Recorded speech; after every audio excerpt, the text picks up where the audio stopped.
Friends, welcome to another exciting episode of ઘર કી રસોઈ. તો આજે આપણે શું બનાવી રહ્યા છીએ? આજે આપણે એક જુદા જ ટાઈપની વાનગી લઈને આવ્યા છીએ. આ છે મિડલ ઈસ્ટનું ફેમસ ડીપ, જેને આપણે ક્યારેક હુમુસ કહીએ છીએ, ક્યારેક હોમુસ કહીએ છીએ, ક્યારેક હમસ કહીએ છીએ. આ મેઇન આપણા છોલે ચણા હોય એમાંથી બને છે અને આજકાલ આ બહુ ફેમસ થયું છે લેબનીઝ અને મિડલ ઈસ્ટર્ન વાનગી માટે. હવે આપણે જ્યારે વાત કરીએ કે તો આનો મતલબ શું, હુમુસ, હમસ કે હોમુસ તમે જે પણ કહી લો, પણ એનો મતલબ શું? તો અરેબિક લેંગ્વેજમાં આનો મતલબ થાય છે આપણા કાબુલી ચણા. આ જે કાબુલી ચણા છે, સામાન્ય રીતે એનું ડીપ એને એ લોકો હુમુસ કહેતા હોય છે, અને જે આપણા તલ છે જેને સીસમ સીડ્સ કહીએ આપણે ઇંગ્લિશમાં, એ તલને એ લોકો કહેતા હોય છે તાહીની. હવે આ બંને ડીપ ત્યાં બહુ જ ફેમસ છે. કોઈ પણ વસ્તુ સાથે, જેમ આપણે ચટણી કે સોસ કે કેચઅપ કે એવું ખાતા હોઈએ, એમ ત્યાં એ લોકો આ વસ્તુ પ્રિફર કરતા હોય છે. મેઇનલી આ જે મિડલ ઈસ્ટર્ન કન્ટ્રીઝ છે, અથવા તો તમે એમ કહો કે જે અરેબિક સ્પીકિંગ કન્ટ્રીઝ, મેડિટેરેનિયન કન્ટ્રીઝ છે, ત્યાં આ બહુ વસ્તુ ખવાતી હોય છે. આની સાથે સાથે એ લોકો ઓલિવ્સનો બહુ ઉપયોગ કરતા હોય છે, એટલે એ લોકોની દરેક વસ્તુમાં ઓલિવ્સ હોય જ છે, અને એ લોકો બધી જગ્યાએ ઓલિવ ઓઇલ જ યુઝ કરતા હોય છે. પણ આપણે જેમ કે આપણે તો ઇન્ડિયન્સ છીએ, એટલે આપણને થોડું ટેસ્ટી, ટેંગી એવું જ બધું ભાવે. તો આજે આપણે આપણી ઇન્ડિયન સ્ટાઇલને મેચ થાય એવી રીતે આપણે આજે હુમુસ કે હોમુસ બનાવશું. આ ટોટલી ઓથેન્ટિક લેબનીઝ સ્ટાઇલ નથી. એ આપણે જાણતા જશું કે આમાં ઓથેન્ટિક બનાવવું હોય તો શું નાખી શકાય અને શું અવોઇડ કરી શકાય. તો આજનું હુમુસ તમે શેના માટે બનાવો છો? આ એક ડીપ તરીકે, બ્રેડમાં સેન્ડવિચ તરીકે આપણે ખાઈએ, પિતા બ્રેડ સાથે ખાઈએ. એ લોકો તો દરેક વસ્તુ સાથે ખાતા હોય છે, પણ અહીંયા પણ આજકાલ બહુ રેસ્ટોરન્ટમાં ફેમસ થયું છે, તો લોકો પિતા બ્રેડ સાથે વધારે પ્રિફર કરતા હોય છે. અથવા તો પછી તમે માનો કે ફલાફલ સેન્ડવિચ કે પછી ફલાફલ રેપ, આની અંદર પણ હુમુસ સર્વ થતું હોય છે. તો આજે બની રહ્યું છે હુમુસ. હુમુસ જે છે એના ઇન્ગ્રીડિયન્ટ્સ જાણી લઈએ. તો શું શું ઇન્ગ્રીડિયન્ટ્સ છે આના? આમાં તલ છે, તાહીની જેને કહે છે. આ છે આપણો શેકેલા જીરાનો પાવડર. જો શેકેલા જીરાનો પાવડર ન હોય તો શેકેલું જીરું પણ લઈ શકાય. આ છે લીલું મરચું, લગભગ એક જ લેવાનું છે. આ છે ઓઇલ. મેં અત્યારે નોર્મલ આપણે જે વાપરતા હોઈએ ઘરમાં ઓઇલ, કુકિંગ ઓઇલ, એ જ લીધું છે, પણ એ લોકો ઓથેન્ટિકમાં આની જગ્યાએ ઓલિવ ઓઇલ લે છે. આ છે ગાર્નિશિંગ માટે ઓલિવ્સ. આ છે દહીં, 2 ચમચા જેટલું. અને આ છે એનું મેઇન ઇન્ગ્રીડિયન્ટ, જેને લસણ છે, લગભગ 15 કળી જેવું લસણ મેં કાપી લીધું છે. તો આ બધા ઇન્ગ્રીડિયન્ટ્સ હવે રેડી છે, અને આની સાથે સાથે મેઇન ઇન્ગ્રીડિયન્ટ છે આપણા છોલે. આ 4 કલાક માટે મેં છોલેને પલાળી દીધા છે, અને પછી હવે આપણે આ પલાળેલા છોલેને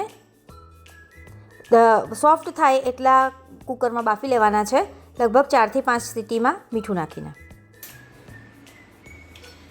4 કલાક પલાળીને છોલેને મેં 5 સીટી થાય એટલા બાફી લીધા છે. આમાં સોડા અને મીઠું નાખ્યું છે. આ તમે જોઈ શકો છો કે એકદમ બાફી લેવાના છે, જેથી કરીને ક્રશ સારા થાય.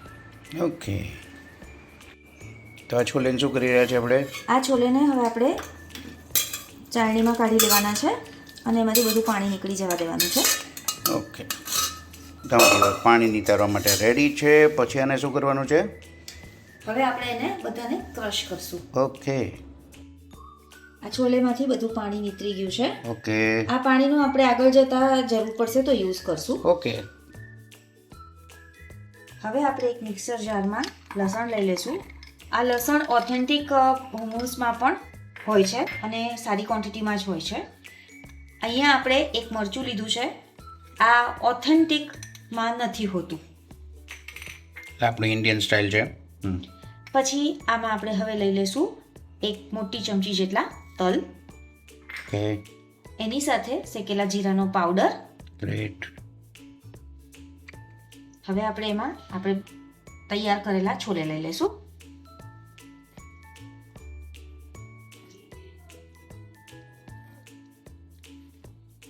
હવે એમાં 2 ચમચી જેટલું દહીં નાખું છું હું. આ પણ ઓથેન્ટિકમાં નથી હોતું, એ લોકો માત્ર ઓલિવ ઓઇલ નાખીને જ કરે છે. ઓઇલ નાખીશ, આપણું નોર્મલ રિફાઇન્ડ ઓઇલ જ છે, જે ઓથેન્ટિકમાં ઓલિવ ઓઇલ હોય છે.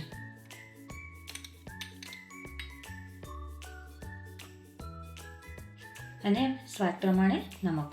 છોલેમાં નમક છે એટલે એ પ્રમાણે દૂધ લેશું. હવે આપણે એને મિક્સર જારમાં ક્રશ કરી લઈશું.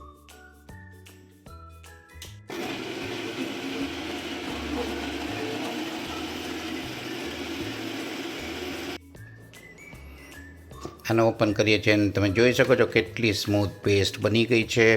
મોમોસની પેસ્ટ આ બની ગઈ છે. એક્સેલન્ટ. તો હવે આ તૈયાર છે મોમોસ. તમે જોઈ રહ્યા છો વિથ ઇઝ ગાર્નિશ્ડ વિથ ઓલિવ્સ. અને એમાં બીજું બધું શું નાખેલું છે? એની ઉપર આપણે મરચાંની ભૂકી, ઓલિવ ઓઇલ અને એટલે મેં તો રિફાઇન્ડ ઓઇલ લીધું છે અને ઓલિવ્સ એનાથી ગાર્નિશ કર્યું છે, જે અહીંયા ઇન્ડિયામાં આ રીતે ગાર્નિશ થાય છે. બટ એકચ્યુઅલી ત્યાં કોઈ ગાર્નિશિંગની સિસ્ટમ જ નથી હોતી. હવે અહીંયા ઇન્ડિયામાં તો આપણે બીટરૂટનું હુમૂસ ને સ્પિનેચનું હુમૂસ ને આવા બધા વેરિએશન્સ પણ હોય છે, કારણ કે આપણે ઇન્ડિયન્સ બધું ટેસ્ટી ખાવા ટેવાયેલા છીએ. પણ આ મેડિટેરેનિયન કન્ટ્રીઝમાં માત્ર ને માત્ર આ જ રીતનું બને છે. મેં રિફાઇન્ડ ઓઇલ એટલા માટે લીધું છે કે ઘણાને ઓલિવ ઓઇલનો ટેસ્ટ પસંદ પડતો નથી. એ બહુ ટેસ્ટ જેને ડેવલપ કરેલો હોય એને જ પસંદ આવે છે. બાકી તમે ઓથેન્ટિક બનાવવા માટે એને યુઝ કરી શકો છો. અને રેસ્ટોરન્ટ્સમાં આ ડીશ બહુ જ મોંઘી મળતી હોય છે, પણ ઘરમાં બનાવવામાં આ બહુ જ ઇઝી પ્લસ બહુ જ સસ્તું પડે છે. તો ચોક્કસ તમે ટ્રાય કરજો આ Mediterranean special dip hummus. Thank you for making such beautiful hummus. અને આજે અમે સેન્ડવિચ બનાવવાના છીએ. આગળ ફલાફલ રેપ કરતા બીજા બધા મિડલ ઇસ્ટ અને મેડિટેરિયન વાનગીઓ પણ આપને બતાવીશું. તો થેન્ક યુ દોસ્તો for making this happen. Thank you very much. બનાવજો hummus. Like share and subscribe or video comments કરજો તમે જો બનાવ્યો કે તમને કેવું લાગ્યું. Thank you.